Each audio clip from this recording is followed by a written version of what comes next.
एक जंगल में सारे पक्षी मिलजुल कर रहते थे। कभी किसी पक्षी को किसी चीज की जरूरत पड़ती तो वे एक दूसरे की मदद किया करते थे।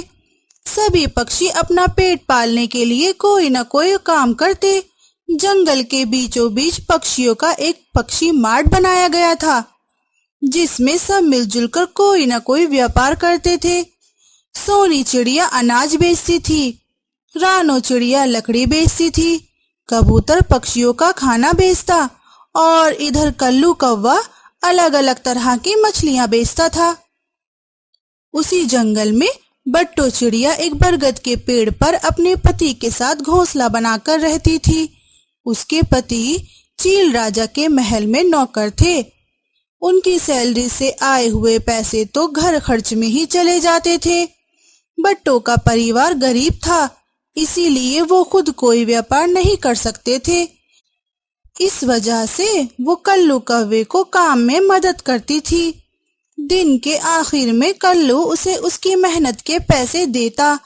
इस तरह से बट्टो की जिंदगी अच्छी तरह से चल रही थी। एक दिन सुबह, हाय रे, ये क्या हो गया? मेरे अंडे कहाँ गायब हो गए? कितने दिनों बाद मैं माँ बनने जा रही थी, पर किसी से ये देखा नहीं गया। कौन है जिसने मेरे अंडे चुराए हैं? मैं उसे नहीं छोड़ूंगी। अब तक तो जंगल में कुशल मंगल चल रहा था, पर ना जाने सारे पक्षियों को किसी की नजर लग गई और दिन की शुरुआत में ही सब जगह पर रोने और चिल्लाने की आवाजें आने लगी। हे ऊपर वाले, मेरे भी अंडे किसी ने चोरी कर लिए। अब मैं क्या करूं? अजी, ये अचानक क्या हो रहा है? ये जंगल में सुबह सुबह पक्षियों के रोने की आवाजें क्यों आ रही हैं? हाँ, मैं भी यही सोच रहा था। चलो चलकर देखते हैं। बट्टो और साबू चिड़ा रानो चिड़िया के पास आ जाते हैं। वो देखते हैं तो रानो जोर जोर से रो रही थी। अरे रानो, क्या हुआ? तुम रो क्यों रही हो? तुम्हें क्या बताऊं बट्टू बहन, मैंने कल 2 अंडे दिए थे, इसलिए मैं बहुत खुश थी। मैं उनका बहुत अच्छे से ख्याल भी रख रही थी, पर जैसे ही मैंने सुबह उठकर देखा तो मेरे अंडे गायब हो गए थे। अब मैं क्या करूं? मुझे कुछ भी समझ में नहीं आ रहा है। उन सब की बातें सोनी मौसी ऊपर से ही सुन रही थी। वो उनके पास आ जाती है। बाकी आसपास के पक्षी भी रानो चिड़िया के घोंसले के पास आ जाते हैं। अरे रे, बेचारी के साथ तो बहुत बुरा हुआ। अच्छा है, मैं तो अकेली ही रहती हूँ। मुझे तो इन सब चीजों की झंझट ही नहीं है। अकेले रहो और मस्त रहो, अच्छे से जिंदगी जियो। अरे सोनी मौसी, ये आप क्या कह रही हो? एक तो रानो चिड़िया पर संकट आ पड़ा है और ऊपर से तुम उसे चिढ़ा रही हो। जरा वक्त की नजाकत को समझा करो। हाँ, चुप हो जाती हूँ। मेरा क्या, मुझे बहुत काम है। मैंने तुम्हारे जैसे काम करने वाले नौकर नहीं रखे हैं जो मेरा काम आसानी से कर दे। सोनी मौसी, आप भी ना। हाँ, जा रही हूँ। रानो चिड़िया, तुम रो मत। बाजार जाते जाते मैं तुम्हारी फरियाद राजा तक पहुंचा दूंगा। वो जरूर इसका हल ढूंढ निकालेंगे। हाँ हाँ कल्लू, ये अच्छी बात है। चलो मैं भी तुम्हारे साथ चलता हूँ। सारे अपने अपने कामों के लिए निकल पड़ते हैं। रात हो जाती है। हर दिन की तरह सारे थक हार कर अपने अपने घोंसले में सोने की तैयारी कर रहे थे। हर रोज तो सब शांति से सो जाते थे, पर आज जंगल में अजीब सा सन्नाटा छाया हुआ था। सारे पक्षी सो गए।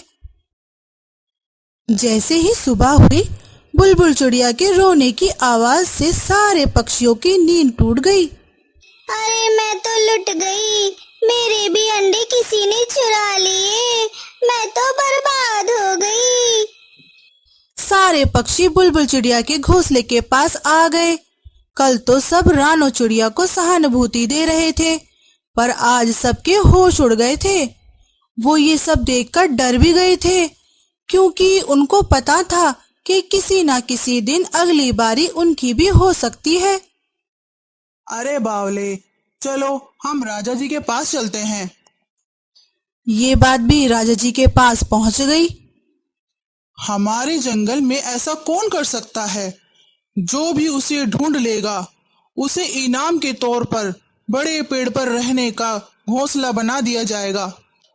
राजा जी ने तो ऐलान कर दिया, पर इधर बट्टो चिड़िया तो बहुत परेशान हो गई थी, क्योंकि कुछ ही दिनों में वो भी अंडे देने वाली थी। अरे बट्टो, तुम चिंता मत करो, मैं हूं ना तुम्हारे साथ। अंडे देने में अभी 2-3 दिन है, तब तक हम सब मिलकर उस अंडा चोर को ढूंढ लेंगे। चलो अब मैं काम पर चलता हूँ, तुम आज जल्दी घर आना। ठीक है। साबू चिड़ा और बट्टो चिड़िया दोनों काम पर निकल पड़ते हैं। रोज की तरह बट्टो चिड़िया कल्लू कव्वे को मछलियां बेचने में मदद करती है। सब अपने अपने ठेले पर अपनी अपनी चीजें बेच रहे थे। तभी वहां पर एक बड़ा गिद्ध बहुत सारे अंडे लेकर आता है। वो एक ठेले पर अपने अंडे रख देता है। सब उसे देखकर चौंक जाते हैं। अरे बट्टो, ये नया पंछी कौन है? पहले तो हमने इसे हमारे जंगल में नहीं देखा। हाँ कल्लू भैया, मैंने भी इसे हमारे जंगल में पहले कभी नहीं देखा। सारे आश्चर्य से उसी की तरफ देख रहे थे। तभी गिद्ध बोला, अरे मैं तहलका हूँ, मैं पड़ोस वाले जंगल में रहता हूँ। मैंने सुना है इस जंगल में पक्षियों ने मिलकर बहुत बड़ा बाजार शुरू किया है। मैंने सोचा कि चलो अपना भी काम यहाँ पर शुरू किया जाए।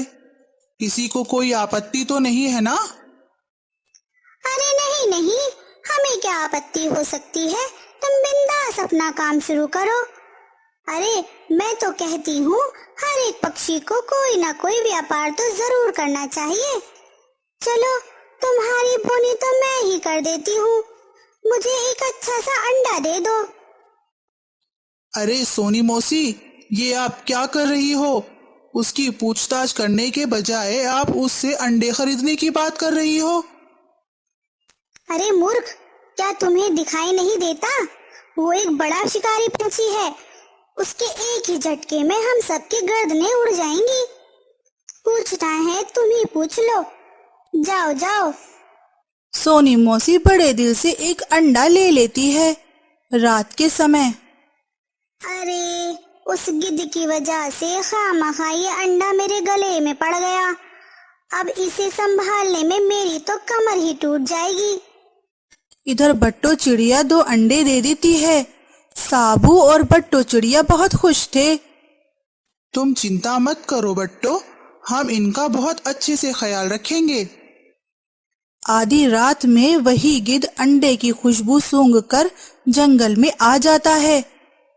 हाँ, यही कहीं से बहुत सारे अंडों की खुशबू आ रही है। लगता है अब मेरा व्यापार बहुत अच्छे से चलेगा।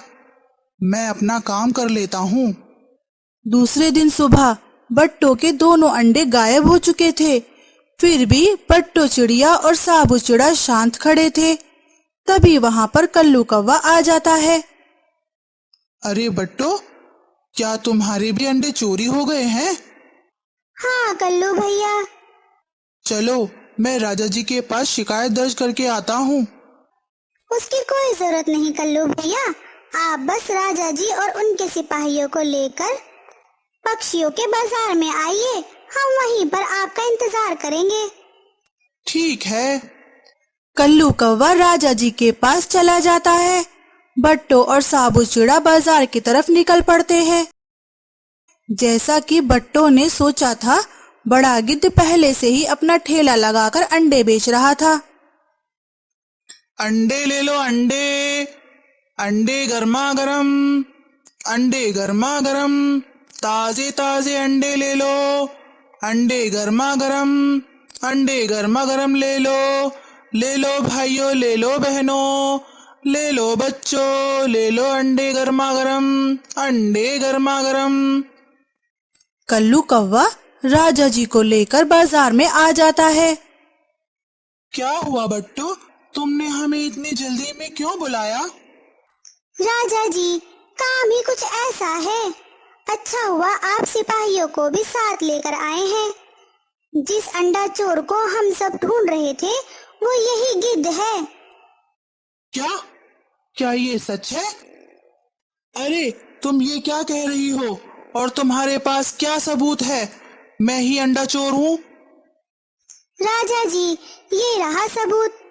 मैंने हमारे अंडों को कलर लगवाया था ताकि हम हमारे अंडों को पहचान सके, और ये रहे हमारे कलर किए हुए अंडे। अरे ये मैंने कैसे नहीं देखा, अब मैं क्या करूं? चलो यहाँ से फूट लेने में ही भलाई है। बड़ा गिद्ध भागने की कोशिश करता है, लेकिन राजा जी के सिपाही उसे पकड़ लेते हैं। बट्टो, तुम्हारा बहुत बहुत शुक्रिया। तुम्हारी चालाकी की वजह से हम इस चोर को पकड़ पाए, और तुमने अपने अंडों की जोखिम भी उठाई। जैसा कि मैंने कहा था, इनाम के तौर पर मैं तुम्हें बड़े पेड़ पर घोंसला बनाकर देने की घोषणा करता हूँ। और रहा सवाल इस गिद्ध का, मैं इसे सजा के तौर पर इस जंगल से बेदखल करता हूँ। कल्लू सारे अंडे को उनके माता पिता को बांट देता है। अरे ये किसका अंडा है? जिसका है वो इसे आकर ले जाए। 2-3 दिन तक सोनी मौसी ने बहुत राह देखी, लेकिन उस अंडे को लेने कोई नहीं आया।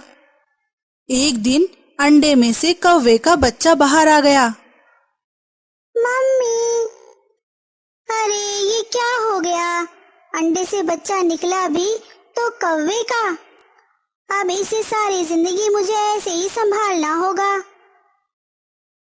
तो दोस्तों, हमारी कहानी कैसी लगी हमें कमेंट बॉक्स में कमेंट करके जरूर बताना। कहानी को लाइक और चैनल को सब्सक्राइब करना ना भूलना।